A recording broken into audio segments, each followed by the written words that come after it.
Tenemos en línea a Pablo Iglesias, ex vicepresidente del Gobierno de España y ex secretario general de Podemos, y es hoy en día un comunicador que siempre lo fue y un dirigente de España. Pablo, gracias por esta comunicación. Fernando Borroni te saluda. Un placer estar con vosotros, Fernando. ¿Cómo estáis? Muy bien. Bueno, a ver, queríamos charlar varias cosas contigo. Primero, tu mirada, tu reflexión acerca de este intento de magnicidio contra Cristina Fernández de Kirchner.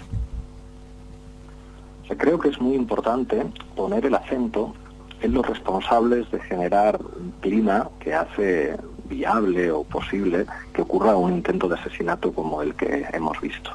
Yo creo que hay algunos que pretenden decir, no, esto es el problema de la polarización, del ruido, de hay que tratar de bajar la tensión. Es como, no, mire usted, esto es terrorismo de ultraderecha.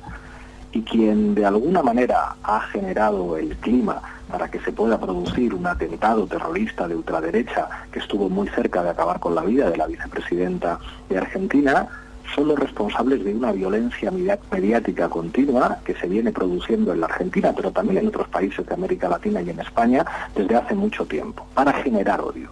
El mecanismo, que lo explicaba ayer, es relativamente sencillo. Empezamos con las fake news, con noticias falsas que pretenden instalar una serie de hechos que terminan provocando el odio sobre determinadas figuras, que además se acrecienta con una campaña de deshumanización constante. En ese contexto, donde las mentiras se empiezan a normalizar en determinados medios de comunicación, vemos que la derecha actúa también con sus brazos judiciales. Y a partir de ahí nos encontramos con situaciones de lawfare, como hemos visto en Brasil, como hemos visto en Ecuador, como hemos visto en Bolivia, como hemos visto en España con nosotros y como estamos viendo en Argentina. Claro, en ese contexto es perfectamente posible que un neonazi decida tomarse la justicia por su mano e intentar asesinar a quien permanentemente determinados medios de comunicación están señalando como la responsable de todos los males que ocurren en la Argentina. Pero ojo que esto mismo ha ocurrido en España. Después de que yo me reuniera con la vicepresidenta de Argentina la semana pasada, empezaron a hacer circular por las tertulias en España a una monja argentina que está envenenada de odio, básicamente pidiendo un castigo ejemplar para Cristina Fernández de Kirchner. Los responsables de esa violencia mediática deberían reflexionar sobre una acción que están llevando a cabo que genera situaciones enormemente peligrosas para la democracia. Pablo, todo este rol de los medios de comunicación construyen una gran parte de una sociedad determinada, ¿no? Hay un sujeto social, calculo que en España debe pasar lo mismo. Bueno, con el avance de Vox me parece que se ve con claridad. Que yo no sé, hay muchos que dicen las sociedades se están derechizando. Yo creo que no. Yo creo que tienen más publicidad y que claramente tienen más efectividad desde los medios para construir una sociedad derechizada. Pero ¿vos creés que nosotros, a partir de este rol de los medios, de un sector de la justicia, como vos describías, y también de la política, se están derechizando las sociedades o no es por ahí el análisis? Yo creo que la ultraderecha es un fenómeno ideológico. Y cuando decimos ideológico, creo que tenemos que dejar de poner tanto el acento en sus expresiones estrictamente partidistas. Hay veces que parece que cuando hablamos de ultraderecha hablamos básicamente de partidos de ultraderecha o de líderes de ultraderecha que se presentan a las elecciones con mejores o peores resultados electorales. Ultraderecha sería Vox, ultraderecha sería Bolsonaro, ultraderecha sería Donald Trump. En Argentina tienen nuevos fenómenos políticos que responden a esas coordenadas. Pero la ultraderecha es algo más. Es un fenómeno ideológico que penetra en sectores muy importantes del Estado, que penetra en la policía, que penetra en los jueces, que penetra en muchos funcionarios públicos, que penetra también en el ejército y que penetra a través de los dispositivos mediáticos de la ultraderecha. La ultraderecha realmente peligrosa es la que normaliza los discursos del odio y los discursos de ultraderecha en medios de comunicación masivos que ven millones de personas, por radio, por televisión, por prensa escrita, en un contexto en el que buena parte de los grandes medios de comunicación son propiedades de grandes empresas con intereses políticos y económicos concretos que pueden ser perfectamente contrarios a la democracia y que en la práctica se convierten en la verdadera oposición a los gobiernos progresistas. Si en Argentina uno quiere saber quién es el núcleo irradiador de los discursos de la derecha, tiene que leer el Clarín, Y ahí está la clave de cómo actúa la derecha. Lo mismo que en Chile con el grupo El Mercurio, o lo mismo que ocurriría en España con los dos grandes conglomerados que controlan el 90% de lo que pueden leer, de lo que pueden ver y de lo que pueden escuchar buena parte de los ciudadanos. Es verdad que hay algunas alternativas, pero creo que el fenómeno en el que se mueve como pez en el agua la ultraderecha es unos medios de comunicación ultraconservadores que además han normalizado la mentira. Estamos viendo hoy en las redes sociales cómo esos sectores de ultraderecha hablan abiertamente de montaje y saben que es mentira.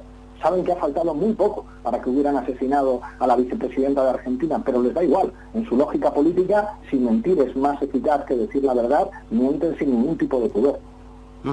Ahora, ¿qué pasa, Pablo, cuando nos toca gobernar? Al campo nacional y popular, como nos gusta llamarlo aquí, lo mismo, por supuesto, en España. ¿Qué pasa cuando la izquierda o los gobiernos populares llegan al poder ejecutivo y entendemos que eso es simplemente una porción de poder? A veces no se toman las medidas en profundidad que deben tomarse, a veces se especula con, bueno, no están dadas las correlaciones de fuerza para... ¿Qué pasa con esa izquierda, con ese campo nacionalidad y popular cuando llega al poder? Llegar al gobierno no tiene nada que ver con llegar al poder. A veces nosotros mismos nos ponemos zancadillas en la propia terminología que utilizamos. El poder no es el gobierno de un país. El gobierno es uno de los poderes de un país.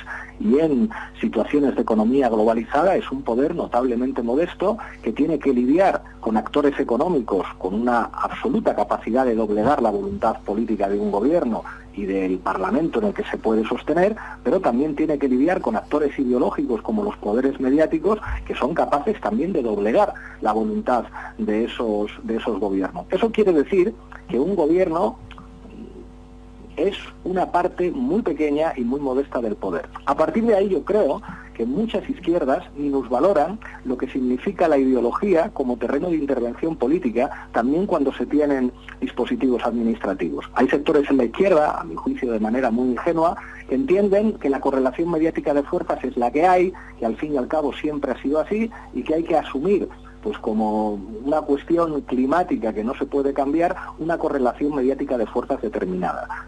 Argentina es una excepción, y lo que intentó el kirchnerismo con Clarín, planteando una ley de 3/3, ojo, que esto es perfectamente sensato en el marco de la economía de mercado, que haya 1/3 de medios privados, donde además opere de verdad la competencia y se terminen con las lógicas oligopólicas, pero que luego haya también 1/3 de medios públicos y de medios comunitarios que respondan al interés general y no al interés empresarial de los dueños de los medios privados. Claro, eso implicó una guerra con el Clarín que fue un abierto desafío por parte del poder mediático contra el poder democrático.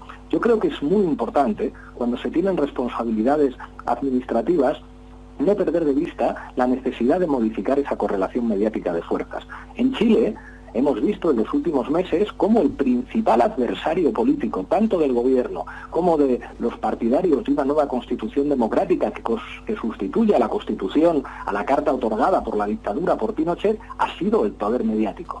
Han sido buena parte de las televisiones y los periódicos de Chile los que han ejercido, porque son empresas privadas con intereses privados, la oposición al gobierno y la oposición a un cambio constitucional en un sentido democrático. Yo creo que es muy importante que los sectores populares, cuando llegan al gobierno, entiendan que sin modificar el principal terreno de combate político ideológico, que es el terreno mediático, sin modificar la correlación de fuerzas ahí, es enormemente difícil lograr avances sociales. Sí, te preguntaba y digo, tenés razón, es muy claro cuando decís, bueno, a ver, llegar al gobierno no es tener el poder. Ok, pero en un sistema democrático, ¿qué nos termina quedando? Quiero decir, es cierto, tenés razón 100%. Si el único, el único acceso que tenemos a poder administrar algo muy pequeñito de ese poder es llegando al gobierno, por fuera de eso, ¿qué nos queda para dar las disputas? Más allá de la calle, que no es menor, ¿no?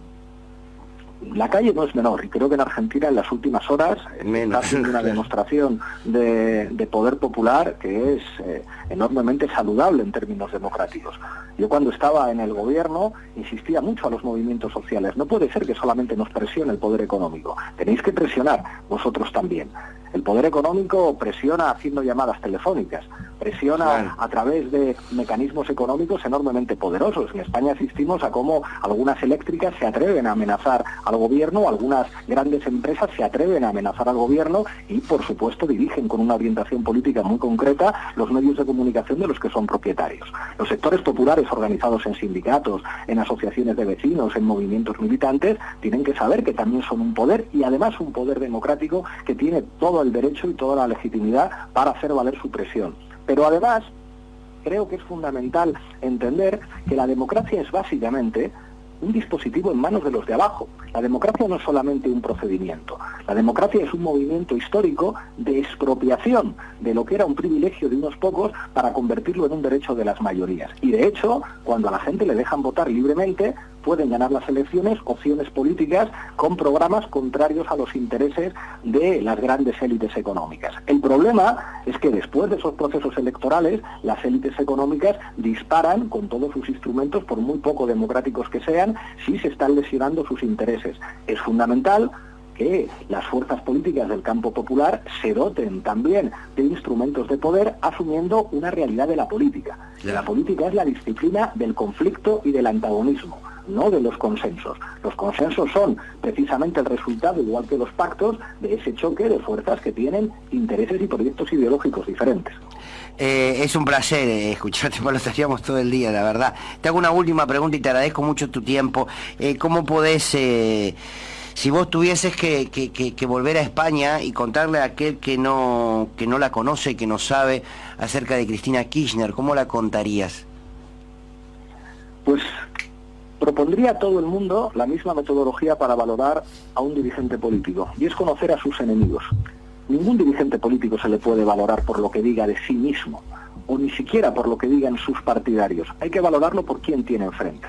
Y yo creo que para saber lo que significa Cristina hay que ver quiénes son los enemigos de Cristina y cómo las grandes élites del poder económico argentino se han enfrentado a Cristina y cómo buena parte de los poderes económicos a nivel global se han enfrentado a los proyectos políticos del kirchnerismo, y ver cómo el gran medio de comunicación de las oligarquías argentinas como el Clarín ha señalado como enemiga a Cristina Kirchner. Eso es lo que señala lo que Cristina representa, no tanto lo que digan sus partidarios o lo que pueda decir ella de sí misma, sino quiénes son sus adversarios. Y quiénes son sus adversarios, yo creo que la convierte en una dirigente política por la que todos los que defendemos la justicia social debemos tener un enorme respeto y admiración. Pablo Iglesias, gracias por esta comunicación y nada, lo sabés, no hace falta que yo te lo diga, lo importante es que siempre escucharte desde aquí en la Argentina y las disputas que has dado y que seguís dando allí en España. Abrazo enorme. Abrazo enorme, compañeros, hasta pronto. Hasta pronto.